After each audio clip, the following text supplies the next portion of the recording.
Waterfall, the CCW podcast.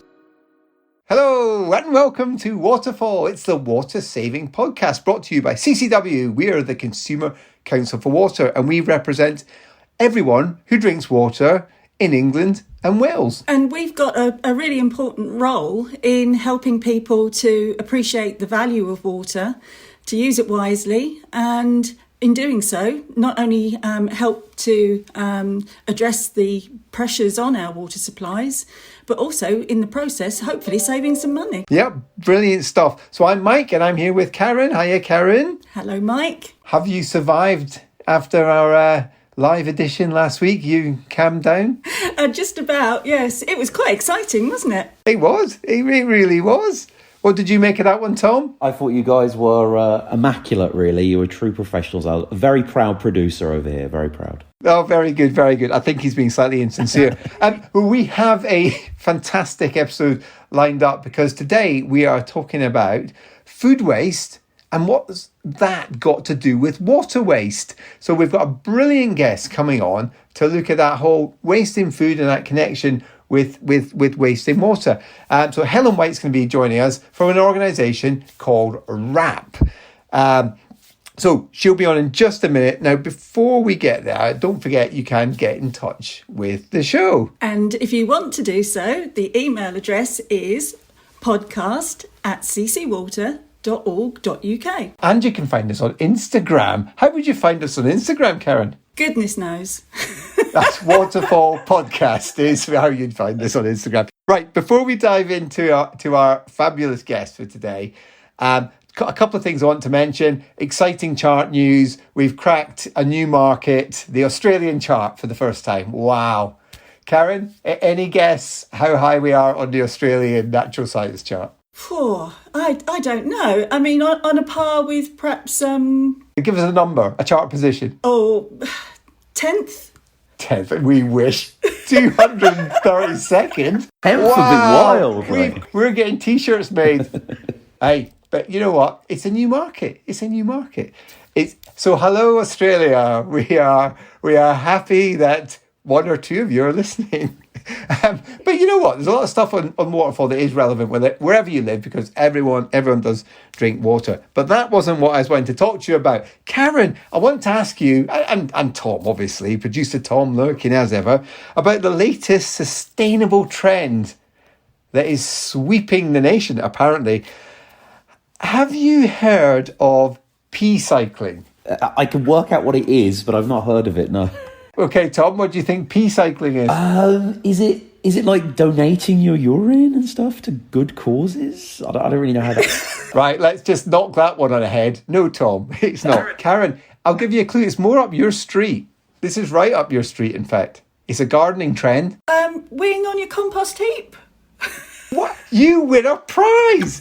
You win the prize. Karen, Maybe I answered that too quickly. So, yes... This is the latest sustainability trend, and it's about weeing on your compost heap to help improve it by accelerating the composting process and adding a huge boost of nitrogen, and also, quite obviously, it helps keep it moist. And if you think I'm making this up, just do a quick search on the web, because this is an actual thing. You would be surprised how many articles there are about Peecycling. Can I just reassure any neighbours that might be listening that I don't participate in this? Karen, you've preempted my next question already. You know me far too well. Like, you knew I was definitely going to go there. Interestingly, on that topic of Peecycling, in the articles that you can read, the extensive articles you can read about them, it does talk about the different techniques you can employ to get said urine on your heap. There's the direct method, which I can imagine could be quite frightening, as you say, Karen, for neighbours. There's putting it into some sort of receptacle and then pouring it on. Or apparently weeing on some hay and letting the hay soak it up and then putting the hay on your compost heap is another popular method. So popular that the National Trust actually do this for their staff. They've got bales of hay for their male staff. They've got bales of hay where they go and have a quick wee on, and then they put the bales of hay in the compost heap. So there you go. Every day's a school day, right? Peecycling. Interestingly, my compost bin is behind the shed at the back of the garden. And I have to confess, I've not actually peed on the compost heap, but I've peed next to it. I wish I'd known about Peecycling. I would have just redirected my aim a bit. Anyway, so there we go. Peecycling. Now, there is a really nice tie-in with Peecycling and today's topic, which is all about food waste and the connection with water waste. Because, of course, composting is all part of a circular economy, and a lot of the stuff that can go in your compost bin can be some certain elements of food waste too. So, great connection with today's guest. We are very lucky to have Helen White on, who is from WRAP. And yeah, I think it's time to bring on the guest.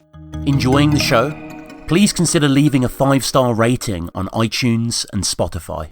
So it's a great pleasure to welcome to Waterfall, it's Helen White, who is described herself as a food waste lady.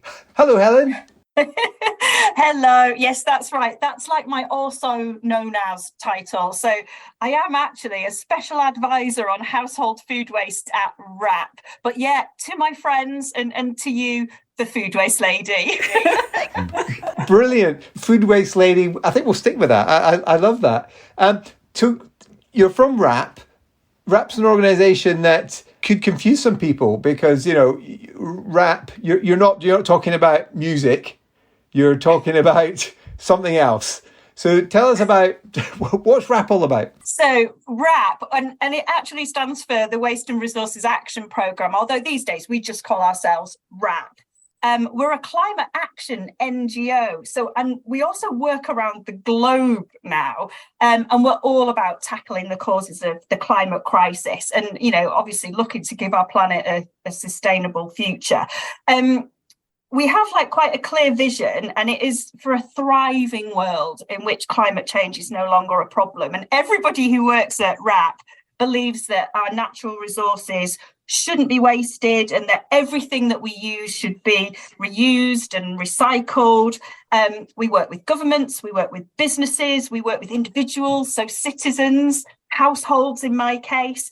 And we're all about ensuring that natural resources are used more sustainably. So we are tackling climate change and protecting the planet. We're also the people behind Recycle Week and Recycle Now and Love Food Hate Waste and Food Waste Action Week. Wow. Quite embarrassingly, I've been aware of WRAP for a few years, and in prepping for today's podcast, it was shame on me because in my head I had WRAP down as a food waste and sustainable packaging charity, right? And then when I looked at your website and it was sort of saying some of the things you just said, I was shamed. It was like, you do so much more and your goals are so much bigger than just cut down on food waste and have more sustainable packaging. And as you said, I'll focus all about the climate crisis. I suppose what struck me was how much is the kind of whole resource side of things, how much of an impact does that have on climate change? And can making a difference there really have an impact? So I think it has a huge impact. We've done several reports where we've looked at things like how resource efficiency can really play a role in tackling climate change. And of course, that's the areas that myself and my colleagues are really involved in across things like plastics, textiles, food, as you've mentioned. So we work in all these areas because they do have an enormous impact on climate change. And part of my job has been helping people to make the connection between food waste and climate change, because sometimes we don't make that connection.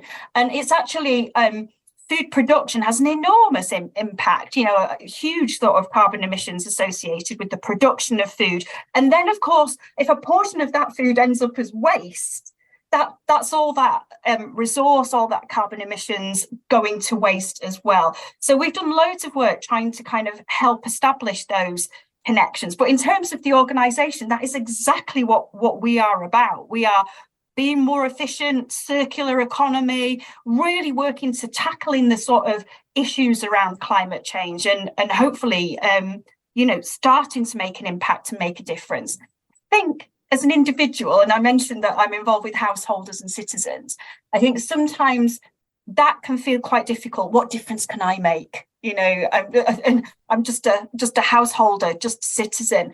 But actually, in terms of food and in terms of water and other things, the things that we can do at home well within our gift to do some quite simple actions that can really, really help.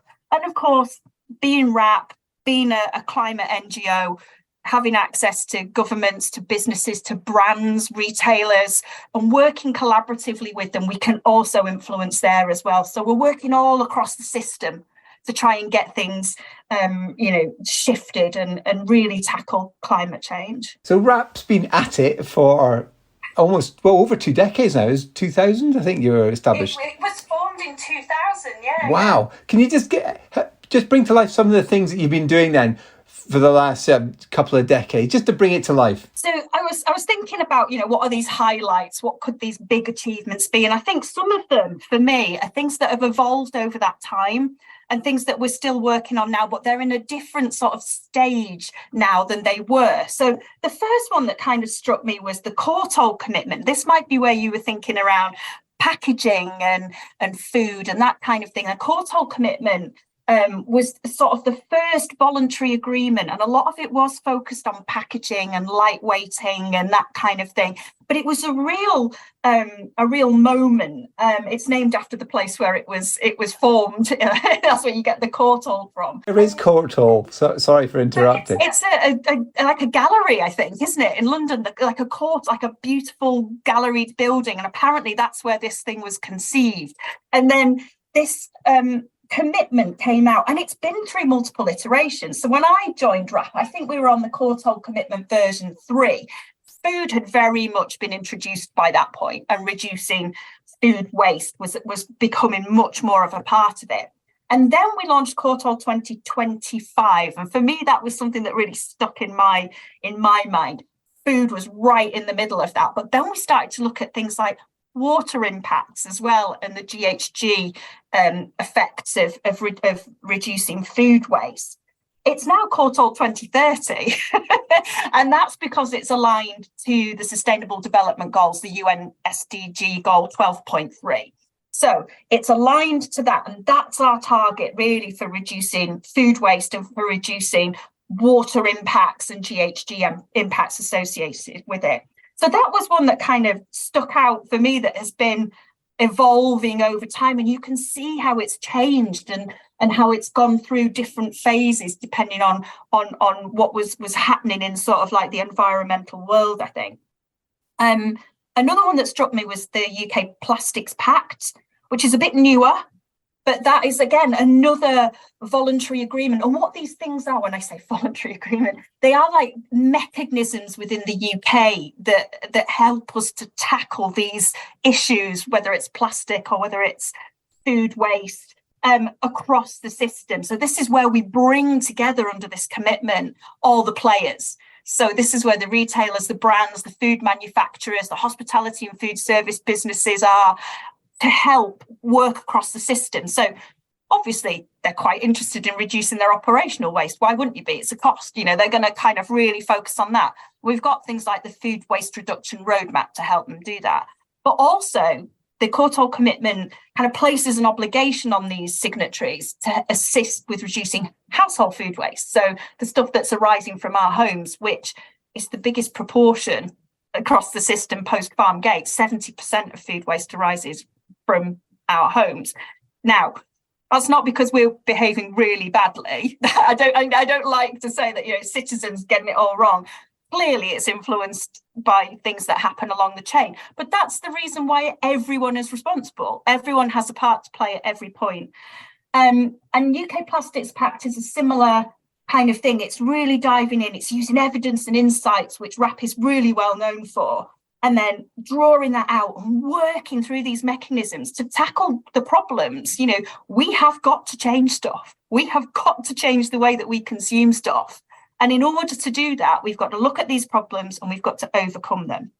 And the last one that I thought of, which was a bit of a highlight for me because I was well involved in it, was we did a piece of work last year and published it. And it's come off the back of something I was involved in a long time ago after Blue Planet 2. And there was a real thing around plastic, and there was plastic-free aisles was all being talked about. And I did some work at that point on it, did some reviewing of evidence. And that kind of expanded over time into a piece of work that we did last year where we looked at the impacts of plastic packaging on food waste, and we really did some quite sort of scientific experiments around shelf lives and that kind of thing. We did some testing around date labels. And what we found was that by removing the plastic packaging off quite a lot of fruit and vegetable items and allowing people to buy them loose, so allowing people to buy the number of carrots that they need, number of spuds that they need, whatever, and also allowing them to use their judgment in order to determine whether they were still good to eat, you could reduce plastic packaging and food waste levels in the home by quite substantial amounts, decent chunks of tonnage. And I was really involved in that along with some colleagues. And that felt like, for me, sort of personally, a real moment. So we're now working really closely to get some of the plastic off fresh produce items. It's going to be difficult. We've got to overcome some of those barriers. We're not all used to doing it that way.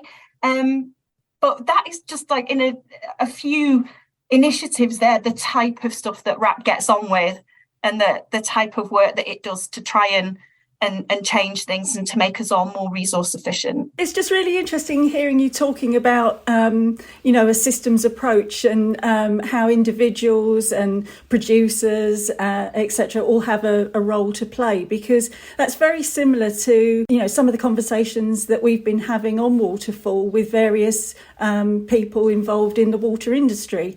Everybody has a really important role to play. People don't necessarily always think as individuals they can contribute much, but it's all of us working together, isn't it? All doing what we can, and collectively it making a big difference. That's absolutely right. It's certainly the type of message that I often kind of give when I'm talking about household food waste, because I think, one of the numbers that I kind of bandy around, and you'll have the same numbers for water, I'm absolutely sure. So I'll go we waste 4.5 million tonnes of good food that could have been eaten from our homes every year in the UK. So this isn't the peels and the bones and that kind of stuff. That's the good stuff that could have gone into bellies. It doesn't mean very much. I've done that thing where you try and go, it's like 8 Wembley stadiums. You try and do that visual thing. It still doesn't mean that much.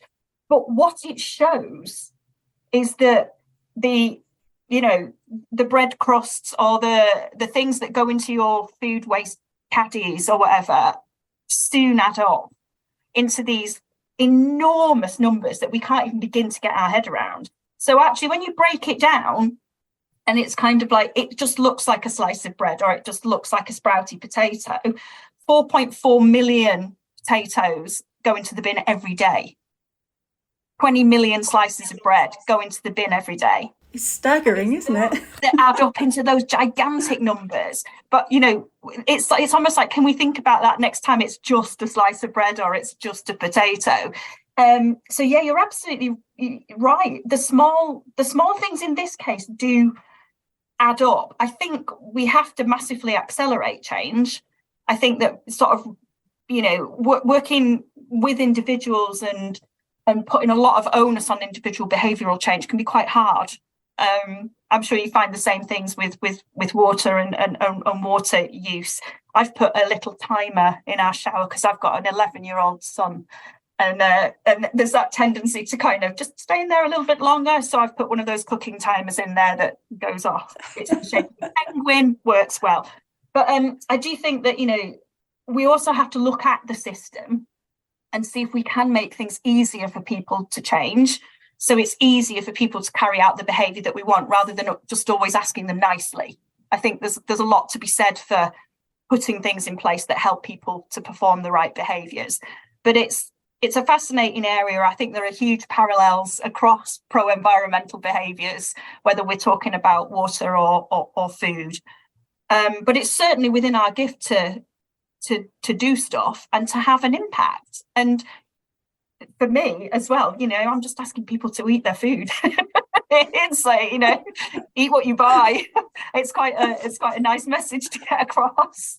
And I mean, there's some really fantastic information on your website, that explains, the impact that all this has, and what people can do to get involved, which is really good. So we'll certainly put a link to the website in our show notes. Oh, thank you. There's loads of information so for citizens on lovefoodhatewaste.com. Bucket loads of stuff on there. WRAP is the corporate one. So there's kind of lots of things around that where you'll find the main body of the site. But yeah, loads of stuff. Just thinking about, the kind of, obviously a wide range of different activities that you've been involved with as an organisation. Are there any things that you feel have really made a sort of an immediate change or difference to things that have been happening? Or, as you described with some of those earlier projects, some of these are taking quite a long time to get people behind, aren't they? I think anything that requires behavioural change requires time. And unfortunately, I think actually that's time that we've not really got. And I'm sure that, all of us have seen the new IPCC report that came out, which is quite worrying in terms of the time that we have to make some quite substantial differences. So I think actually always we need to really accelerate change. And I think things need to move a lot quicker, which is why I was talking more about actually, let's look at some things that might be able to catalyze change, make it happen a little quicker.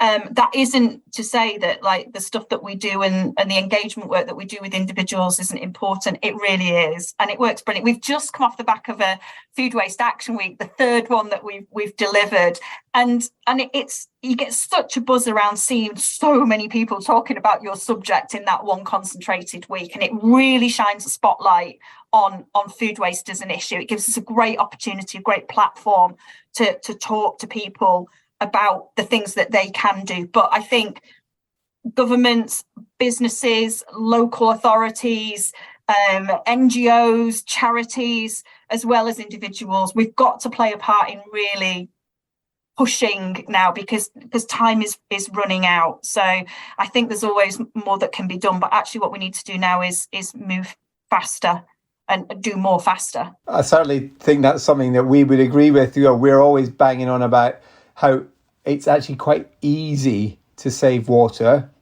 It's not about making big sacrifices. So actually, people can make progress really quickly to reduce their consumption. And the same applies in other areas of life too. So just zooming into that issue of water, I don't think people would normally or intuitively go, food waste, well, that's water waste. I don't think people would make that connection. But clearly there is a connection. Just tell us a bit more about that. There really is. And I thought I'd try and bring this to life with kind of a couple of examples of things that we will consume on an everyday basis. So I've got some numbers as well for you. So we bin 920,000 bananas every day from our homes. Bananas are the second most wasted fresh fruit item after apples, and fresh fruit and veg is the food group that UK householders waste the most of by weight. So fresh vegetables and salads, really high. If you add fresh fruit onto that, that's our biggest group for waste. So 47,000 tonnes of bananas, just the edible bits, those are wasted from our homes every year in the UK, costing us 67 million quid. And most of that waste is because we don't use our bananas in time. 44,000 tonnes of that 47,000 tonnes. So throwing away those brown, spotty, not used in time bananas is like chucking 62 million quid in the bin. But it's not just the bananas that you're binning.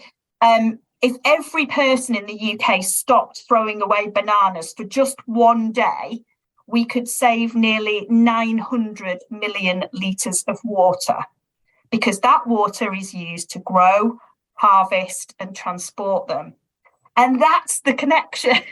That's why when you throw the banana in the bin or whatever it isn't just the banana. And each year, not wasting bananas could do the same for climate change as planting 790,000 trees. So we can eat our bananas, or we can plant 790,000 trees. And it's like, it's that type of thing, I think, that we don't make the connection. We don't think of the water. We don't think of the resources that have gone into producing our food when it's going into the bin. Got another example for you as well, which is milk.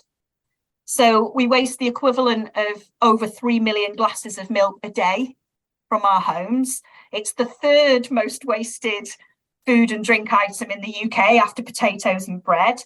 The tonnage is 290,000 tonnes from our homes every year, and it's costing us 270 million quid. It's probably costing us a bit more because we worked some of these numbers out a good while ago, and obviously milk prices have gone through the roof, and other prices. And so these numbers, they could be even more in terms of the costs.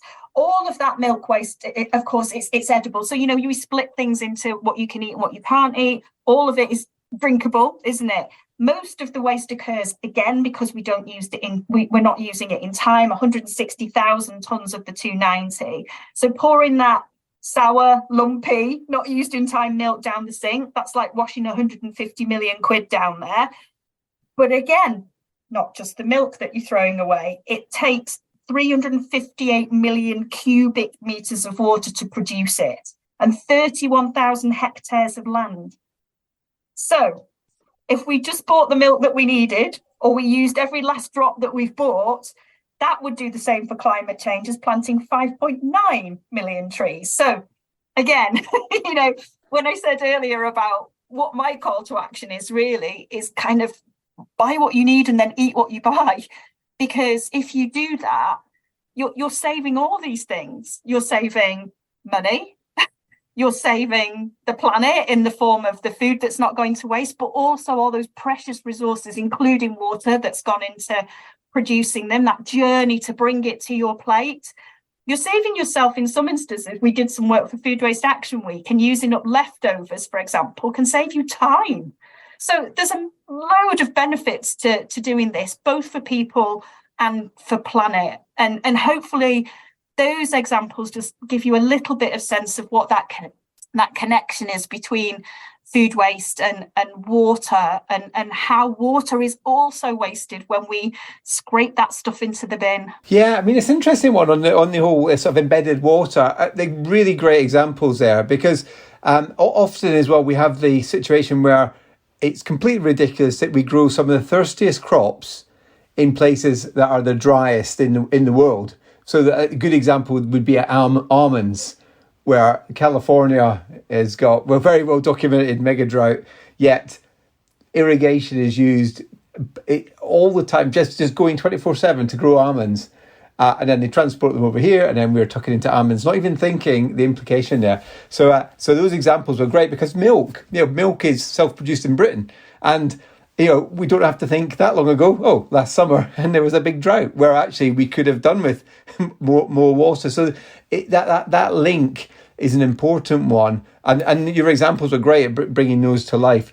One of the things that we're very keen on most of all, just giving practical advice, because we're not here to have just theoretical discussions, and you've been so fantastic at just being very, very practical and straightforward. So have you got practical steps for us all that we can take to do this? I mean, I was thinking of one when you talk about banana bread. They love those bananas that are squishy and horrible. You would not eat them, but they make brilliant banana bread. Can we have a campaign on that, please? It was a total thing in lockdown as well, wasn't it? We all got behind the banana bread thing. I thought, so I can certainly, let's give you some solutions potentially for those two things that we spoke about, because it's quite interesting. It will pick up on some of the stuff that I've mentioned earlier as well, about some of the work that WRAP does, and hopefully like why we do it. So with bananas, one of the things that you could do is you can buy them loose. So I know that you do see bananas loose, so not in plastic packaging, but they are also in, nice neat bundles of 6 or whatever in plastic packaging. If you buy them loose, you're more likely to buy the quantity that you need.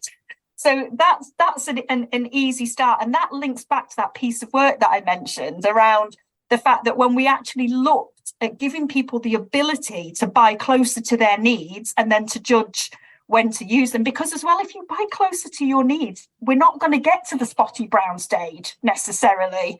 So I want the banana bread. It's kind of like, so if you buy 2 or 3 bananas, then you'll probably get through them in time. So, and remember, not used in time, biggest reason for banana waste. So all these things are connected. This is how RAP works. It's all rather logical. And then the stuff that's delivered through the Love Food Hate Waste campaign, for example, which is exactly this kind of advice, all has its roots in the evidence and the work that RAP does.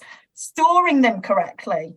This is another thing about storing them. Now, bananas pretty much should be the only thing in your fruit bowl, because everything else needs to be pretty much in the fridge. There are very few exceptions in terms of fresh produce, because what we found is that storage in the fridge at the correct temperature will keep them fresher for much longer. Bananas are one of the exceptions. They don't like the fridge. They will go like, not just spotty, but like black very quickly. But, maybe what we need to do is fruit bowls become banana bowls. So store things correctly as well. Then you've got the use up stuff, which you've mentioned. Baking is on my list, but that's where the banana bread comes in. Smoothies, that kind of thing, really, really good for that. The spottier they are, the kind of more honeyed sweetness they've got. So you almost don't need to add anything else to the smoothie to get that real sweetness from them. And in terms of milk, there's a similar sort of message, I guess, around the buy what you need bit. So if you buy the right amount for your needs, you're less likely to run out of time with it, where it starts to, potentially turn. Now, I know it's difficult sometimes to buy the smaller quantity because it doesn't sometimes make sense in terms of the price. So this is one of those things where I've said, we need the system maybe to help here. We need the pricing to be a bit more kind of commensurate. So it's not cheaper to buy massive quantities. That would really help single person households, smaller households. We know proportionally that single person households waste more per person than multi-person households.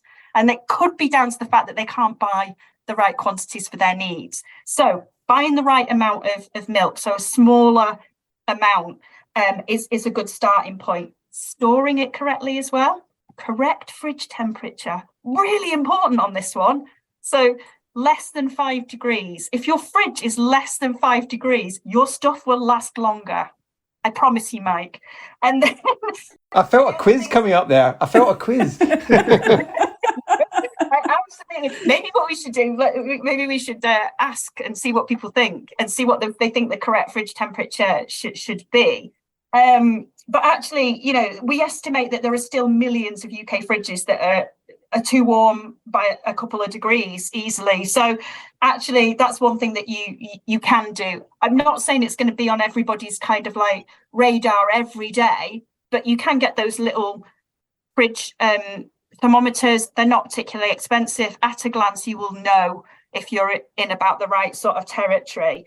And it will make an enormous difference. The piece of research that I mentioned showed that storing things in the fridge, and that's where almost all fresh produce needs to be, apart from a handful of exceptions, will last significantly longer. I mean, I think the apples, we were at risk of them outliving the trial that we were doing. They were just going on and on and on. So they lasted for ages and stayed crisp and fresh. And then, of course, not overpouring. So you don't overpour on who's done this? Overpoured on cereal, lots of milk swimming around. And then, of course, you can freeze milk. Have you met my kids? Cereal is just swimming. Overpouring in milk. Yeah, it's a bugbear of mine. CCW, passionate about championing the best interests of everyone who uses water, now and in the future. My final tip on milk, which is, so you can freeze it.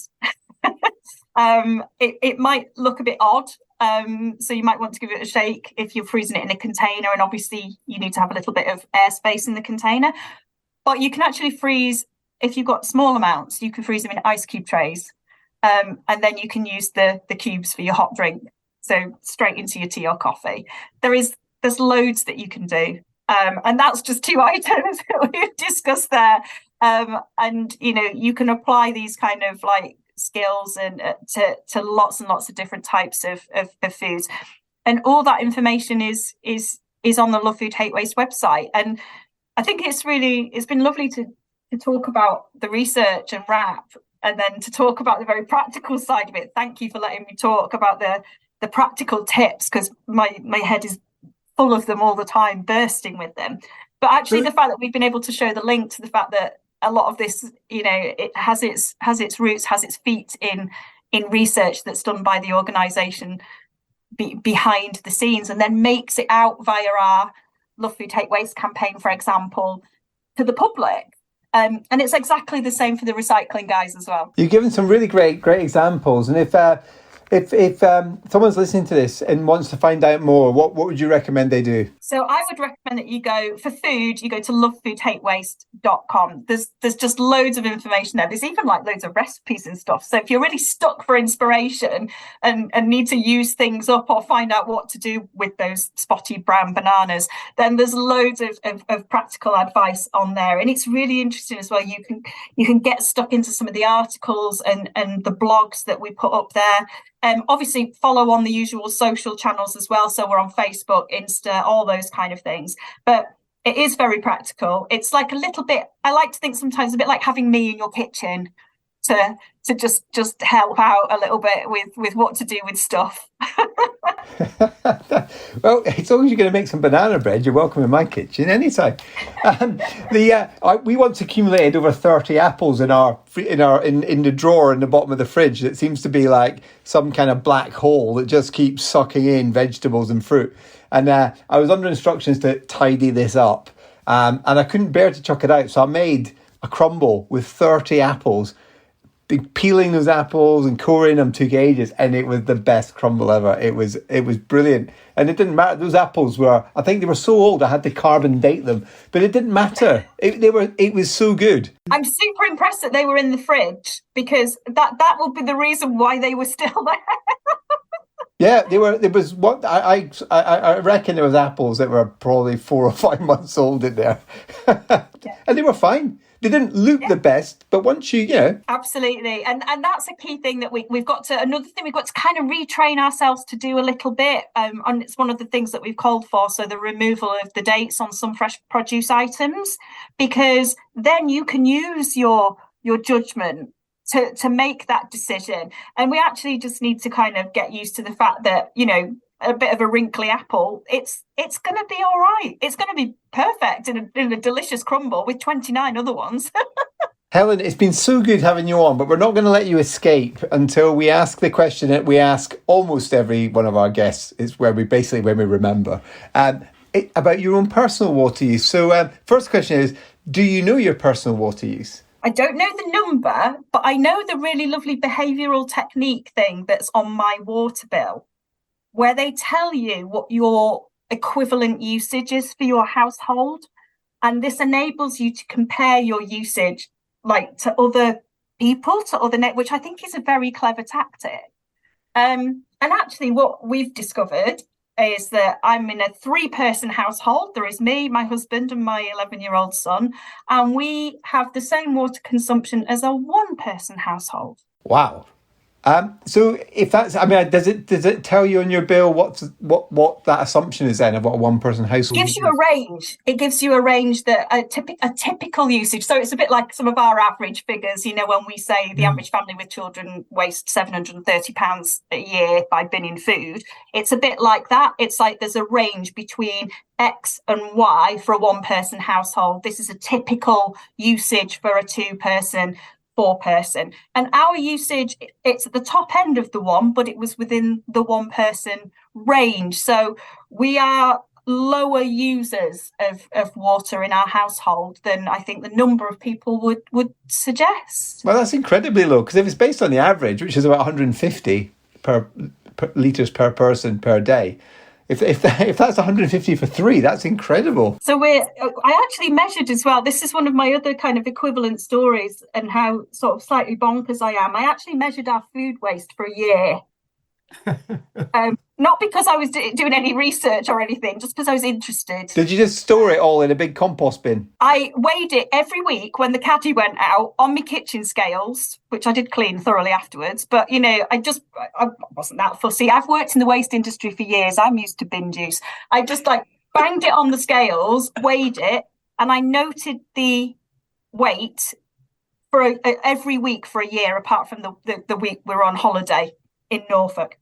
And then what I noticed was that at the time, I think household food waste was around total was around 7 million tonnes. It's now 6.6. It's dropped by about half a million tonnes. But ours would have been the equivalent of 1 million tonnes. And that, of course, was predominantly stuff we'd put in our caddy, which was inedible. So actually, there's something going on in the White House whereby we've got much lower food waste, as you might imagine. But I also saw that so in terms of like consumption of resources, I do like to think I'm practicing what I preach. So, sorry, did you? I think I must have missed. So, did you? What was your tonnage of food waste? So, the UK number at the time was just over 7 million tonnes per annum total food waste. Right. And if it were the equivalent of what we were generating, that would have been 1 million. Oh, so you were using 7 times less. Yeah, so if everybody in the UK was doing the same, if the average in the UK was the same as we were, then UK total household food waste at that point would have been 1 million tonnes and not 7.1. Right, I was slightly confused that you were saying that you'd wasted 1 million tonnes of food in your house. I was thinking, blimey, you eat well. The other thing that we did notice as well, and this is really fascinating and maybe connected to like water usage and some of the other things that we've spoken about, is that it went down. We were more conscious of it once we'd started measuring it and noticing it. And each time there was maybe a small accident and we were like, oh no, we were making a much more conscious effort to use the apples or to use this other. And actually we noticed this gentle pattern that it actually started to come down. A few peaks around holidays, Christmas, that kind of thing.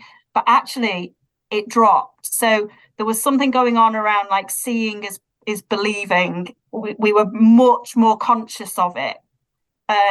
Because we were measuring it and looking at it. That's really interesting. I mean, it's fascinating stuff. That because that's very similar to some of the things we've been observing over a number of weeks on Waterfall, where people just aren't aware, even though they've got water meters, of their own water use.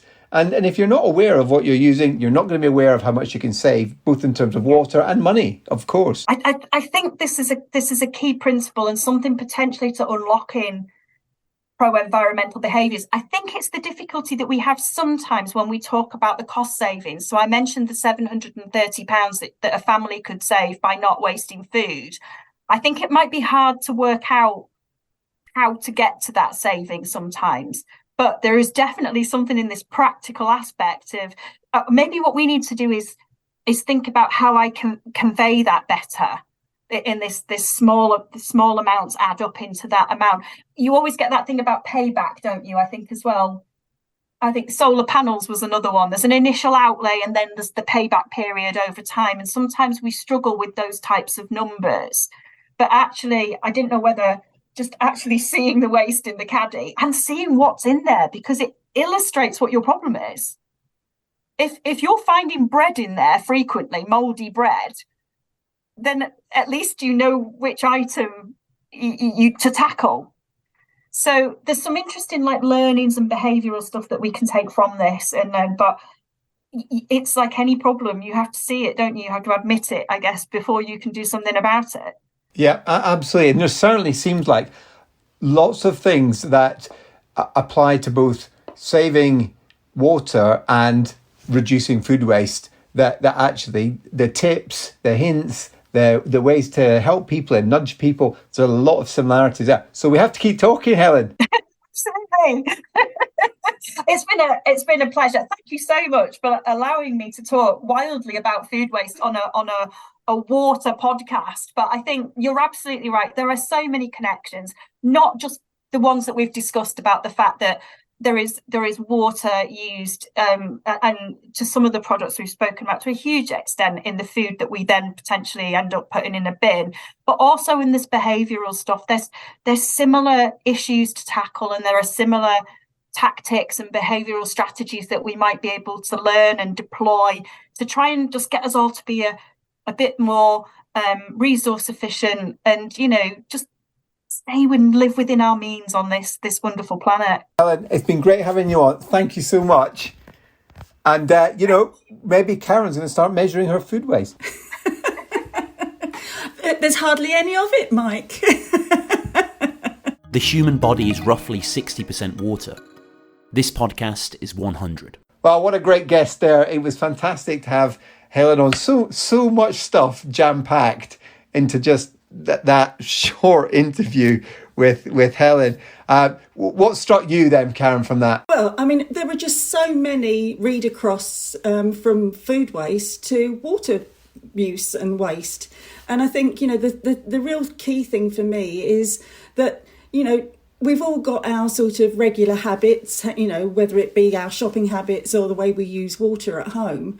But you can really make a big difference by just making those small changes, just giving things a little bit more thought than perhaps you normally do. Yeah, and I think that point that we make quite a lot, that it isn't about making sacrifices, really applies here, because really there's no downside to eliminating food waste. It doesn't cost you more, it's no effort, there's just an upside to doing it. So it makes so much sense. And as you say, loads of connections to all the stuff that we've been saying on previous editions on Waterfall. Now, of course, Tom will give me some hard stares if I don't say, and if you want to know what those tips were on previous editions of Waterfall, don't forget to check out our extensive back catalogue. They're all available. And if you like the show, don't forget to subscribe and you'll never miss an episode. Get it downloaded straight to your device, ready for your listening pleasure. So, Tom, was that good enough? Did I do my duty there? That was perfect. And also, if you really enjoy the show and you want to give back to the show, another great thing you can do is to leave us a 5-star review, please, on iTunes. Very important comment too there, Tom. And don't forget, you can get in touch with the show, can't you, Karen? You can indeed. And if you want to email us, you can do so with podcast@ccwater.org.uk. And people do get in touch. And in fact, the Peecycling that we talked about right at the start of the show was actually tipped off to me by our regular listener, Steve. So thank you, Steve, for that. Now, I think we are out of time. So I think it's just for us to say it's goodbye. It's goodbye from me, Mike. Goodbye from me, Karen. And it's goodbye from me, Tom. Don't forget to freeze your milk.